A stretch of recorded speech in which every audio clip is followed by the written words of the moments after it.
Hello friends, I'm Tom Downey. The NFL draft is about 2 weeks away, so let's talk quarterbacks. I've got my top quarterbacks in this year's NFL draft class. Now remember, these are my rankings, not the order I think they'll actually be drafted in most cases here. And most importantly, this is all opinion based, so let me know if you guys disagree or hopefully agree with me in the comment section. We'll begin with number 1. My top quarterback this year is Kyler Murray. The size and the weight, that is a big concern. Now I know he checked in a little bit heavier than expected at the NFL Combine. I don't think his actual playing weight is going to be quite that high. So those are understandable concerns. The closest you come to a 5'9", 200-pound quarterback, it's really Doug Flutie. And finding a player comp for Kyler Murray is really difficult. So I liken him to more of a pint-sized Deshaun Watson. That's who I think he can be in the NFL. Granted, the size isn't quite right there. But there's a lot to like about Kyler Murray. At times he plays like Deshaun Watson, plays like a Russell Wilson. The upside is obvious with Kyler Murray. He makes all the throws. The arm is good. Don't let anyone tell you he has a weak arm. It's a strong arm. He's pretty accurate in general. I will not be surprised, and I fully expect him to be the number 1 quarterback off in this year's NFL draft class. But let me know if you guys have Kyler Murray as the number 1 quarterback or not in this year's class. I've got him at number 1. I did not expect this when we ended the season in, say, December, because Murray wasn't on my radar because I thought he was going to go play in the MLB. Instead, he's gone from being a top 10 MLB pick to he's going to be a top 10 NFL draft pick as well. At number 2 for me is Dwayne Haskins. Now, the deep ball and the lack of reps there is a concern for me. He's very accurate. The numbers bear that out, 70% complete percentage. Now, to be fair, there were a decent amount of checkdowns. He benefited from a really dynamic supporting class in the short area of the field at Ohio State. Player comp-wise, I see some Jared Goff in him, and I see some Nick Foles as well. I like Dwayne Haskins as a prospect. He doesn't have a true round 1 grade for me, but with the way quarterbacks are valued, and I'm not inflating their value because they just play quarterback, it's just the pure draft grade, I'm not going to be upset if and when he goes in the top 10 of the NFL draft. He isn't as hyped as Kyler Murray, but Haskins, for me, is a pretty obvious number 2 quarterback. Now, today's show is brought to you by BetDSI, the internet's number 1 sportsbook. Head over to chatsports.com/bet and use that promo code LIVE120 for a 120% deposit bonus. They're going to have all kinds of NFL draft prop bets. You can make some money on there. Chatsports.com/bet, promo code LIVE120. Let's move then to my number 3 quarterback in this year's class. That is Drew Lock of Missouri. A little bit more boom or bust than Dwayne Haskins, for example. I think Lock's ceiling is higher, but his floor is much lower. There's some Derek Carr, some Jay Cutler in him. He was not good against Alabama, and more in particular, in some other big-name games. Now, for Lock, there are some decision-making problems. There's some very noticeable footwork errors as well. The accuracy was better this year, but it does tend to come and go. But the numbers were good. I like the upside of Drew Lock. I've got a round 2 to round 3 grade on him. I have some doubts about him being a true franchise guy. I don't feel great about taking him in round 10, but I will not be surprised, and that's what the rumors have indicated as of late, if Drew Lock ends up being a top 10 pick and the second quarterback off the board this year. So who will be the second quarterback taken in this year's NFL draft class? I think Kyler Murray goes number 1. I think I might have said round 10, which makes 0 sense. It's definitely top 10 in terms of where Drew Lock could go. I will not be surprised if he is a top 10 quarterback. But the question on screen, who will be the second quarterback drafted this year? I think Murray goes number 1, as I get all over the place here. My bad, guys. Murray goes number 1, and I think either Drew Lock or Haskins goes number 2. Ceiling's a little bit higher with Lock, but I'd feel much more comfortable taking Dwayne Haskins instead. Moves to number 4 then. That is Will Grier for me, and he was an incredibly fun quarterback to watch in college. The production was great because the Big 12 doesn't know how to play much defense, and the offenses are so much better. Some red flags here, though. Little bit of an undersized guy. The arm isn't elite. I don't think it's that bad either, though. But my biggest concern is that when he gets off base, he tries to do, and when there's pressure, he tries to do some Patrick Mahomes things where he's just out there slinging it around, throwing off balance, and chucking it up to his receivers. It worked at West Virginia against Baylor, and it's not going to work, though, in the NFL necessarily. He doesn't have the arm to get away with some of those YOLO throws that Mahomes likes to do. So there's some gunslinger in him, and when he gets off rhythm, it gets a little bit dicey there with some of his decision making. I'm intrigued by Will Grier. He is a little bit older. That's a big red flag as well. He's already 24 years old. I'm not taking him in round 1. I don't think he's that caliber of prospect. But if you're a team like, say, the Chargers or even the Vikings and you're looking for a developmental quarterback, because he does need a little bit of time there, Will Grier could be a Case Keenum type in the NFL. Played in a similar system as well. He's not going to be, I don't think, a top 10 NFL quarterback. But if you need to have him start some games, I think he'll be fine there. Moving then to number 5, Daniel Jones. If you watch the show, if you're subscribed, youtube.com/chatsportstv, you guys know I'm not a big Daniel Jones fan.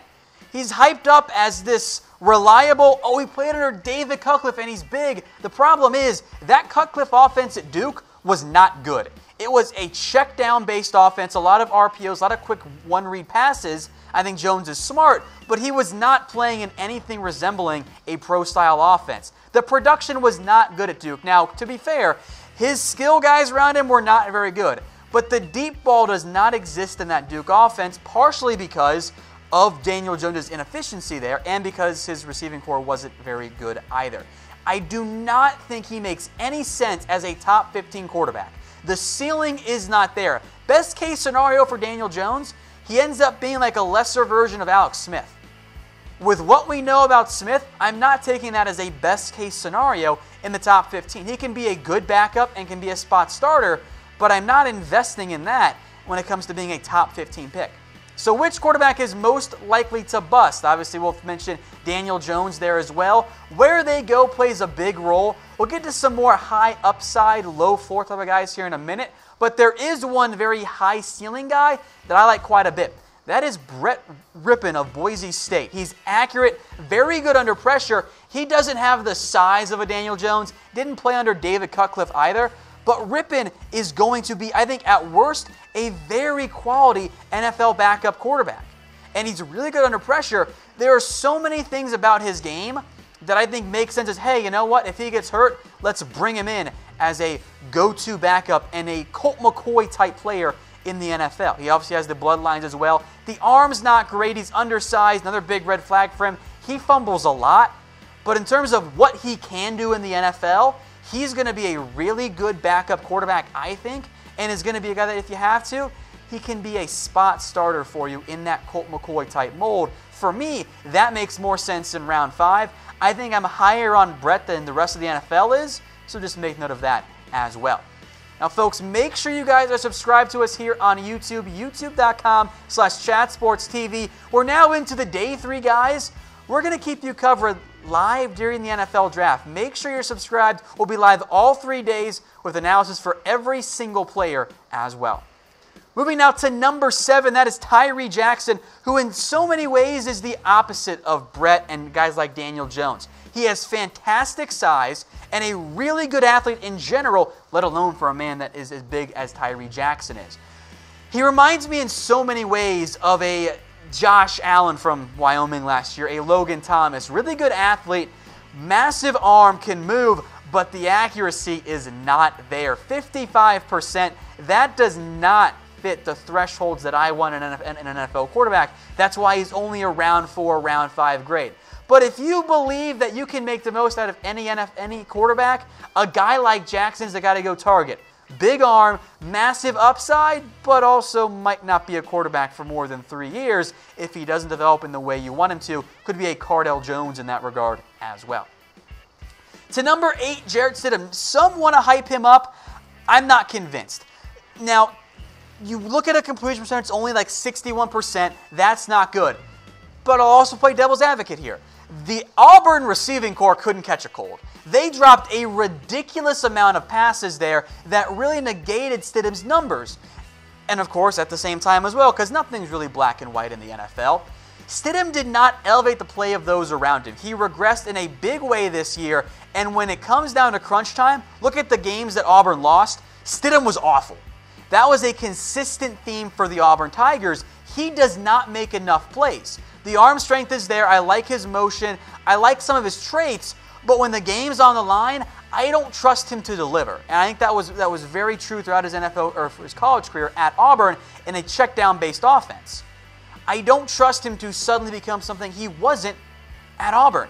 That's a clutch player that makes a ton of plays. So there are some intriguing traits that I'm interested in developing if I'm looking for a developmental type guy, but I can't invest a top 100 pick in a guy like Stidham. I'd rather go with a higher upside guy in Tyree Jackson.